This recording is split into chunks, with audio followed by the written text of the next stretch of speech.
everyone. Welcome to the Friday Fast 15, the snack size podcast where we break down big topics with subject matter experts in under 15 minutes. Today, my guest is David Stevenson. David is the Director of IT Workflow Practices here at Crossfuse. Welcome to the show, David. Yeah, thanks for having me. So let's dive right in here. What is enterprise service management? Yeah, so enterprise service management is really interesting, but let's start with a little bit of history first before we dive into what ESM or enterprise service management truly is.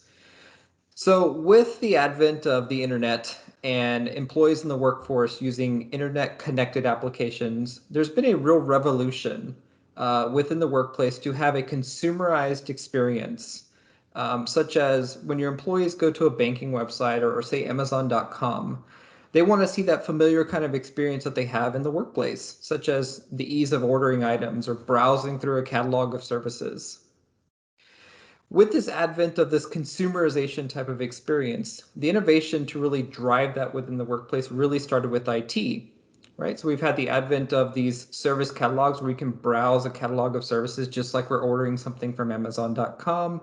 We have really friendly user experiences for interacting with IT, such as submitting a ticket or submitting a request. But we haven't seen much innovation outside of IT, right? There's been this real focus on that service management type of experience, which is brought into what we call IT service management or ITSM today. But again, it's been strictly just there. So with enterprise service management, it's really taken that concept of service management and applying it to other organizations or business units outside of IT, such as HR, field operations, marketing, or finance, or any other organizations you might have within the workplace. And you talk about ESM platforms like ServiceNow as the fabric that connects these disparate systems to create efficiencies. Can you give us some real world examples? Yeah, so ServiceNow is a really great example because the design of ServiceNow as a platform of platforms is really kind of situated as this digital enterprise fabric within your organization. Think of it like a ribbon or a connecting tissue that's able to connect these disparate systems or silos within the organization under one platform or one unified type of experience. So I have a couple of examples. So the first example is a very common one, which is onboarding a new employee, right? So this is a partnership between HR and IT to where you have a new employee that's come on board and they need some stuff requested, right? So I have a brand new employee. This employee is going to need a desk. They're going to need a computer. They're going to need an account to log into the enterprise systems. And we're going to have to get all this ready before their first day of actually working in the office. So traditionally, how this has been done is HR is filing all the paperwork, right? They're emailing back and forth with this potential candidate. They take all that packet of information and kind of toss it over the fence to IT, right, as an email or work packet or something like that. And then once IT receives it, right, they do their work, they set up their new account for that user. We might have someone from field services or facilities step in and they're able to set up a desk, other items to get this employee ready. But again, it's all this emailing back and forth, and we're waiting on emails. We have work packets kind of tossed over the fence. It's a very disjointed, kind of disparate type of process. And so the poor candidates just sitting there for potentially weeks on end, kind of twiddling their thumbs, hoping that everything's going to get ready while HR is ever marching towards that date of bringing on that user. So if we look at it more in a modern sense, right, if we have something like ServiceNow connecting all these different organizational units together, right, we start to bring that into one house or under one roof. So for example, in a perfect world with this, we would have HR is able to submit a request in ServiceNow. That request is then tracked and goes over to IT. But as IT is working on this item, HR never lose visibility of their original request. So they're able to see what group is working on it, what the current status of that request is, and they're able to have that feedback loop or communication with IT at a given time.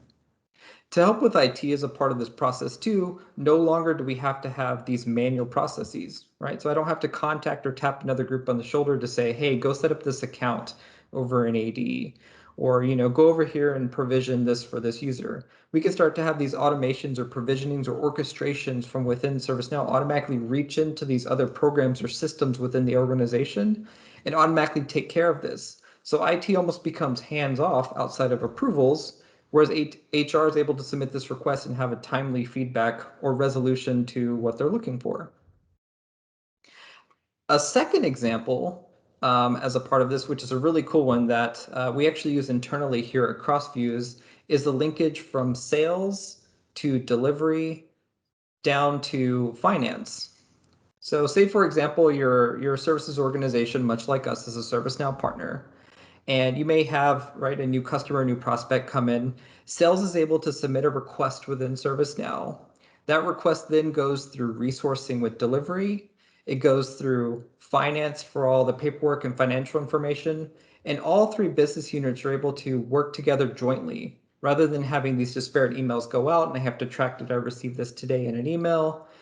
And as these items are being completed, we have this one request or this one workflow that's tracking and automating, reaching out into Salesforce, reaching out into different CRM tools to make sure the financial information's there, make sure the paperwork's all there, make sure all the approvals are there within the system. Completely electronic and also traceable. That way we have quicker resolution and feedback back to our customers to make that experience as painless and friendly as possible. Wow, that is so cool. And I can imagine enterprises just want to jump in with this. So, what steps can they take to shift operations from ITSM to ESM? Yeah, so just like I talked in the beginning, right, that innovation has really been driven by IT, right? So most organizations have this down to a science, right? You have a blueprint. IT has built out this service management organization. They're serving your customers quite well. The blueprint is there, right? So the trick to it is, right, you need to be able to take that blueprint, continue to improve and modify it, right? Add in additional best practices, look for areas of opportunity, whether it's removing manual processes or adding automation or just improving the experience. And then look at how you can apply that to other organizational units. So the easiest step is, right, try not to boil the ocean. And we honestly see that way too often to where we have an organization that's extremely excited, right? They've been doing ITSM so well, we're going to go out there and we're going to take our other business units that are service management providers, such as, again, HR, legal, marketing, etc. And we're just going to do clean slate with that. But what we find that typically is that it really stifles innovation, right? You have all these other organizational units that are going through these digital transformations and they're kind of at a pause point, right? Because everyone is connected in some way. So you're kind of waiting for the entire group to kind of leap forward through that digital transformation, whereas it's much better to look at it as a piecemeal approach to where you take a small group, right? Maybe it's HR that you want to start with because you want to look at high impact, high visibility opportunities.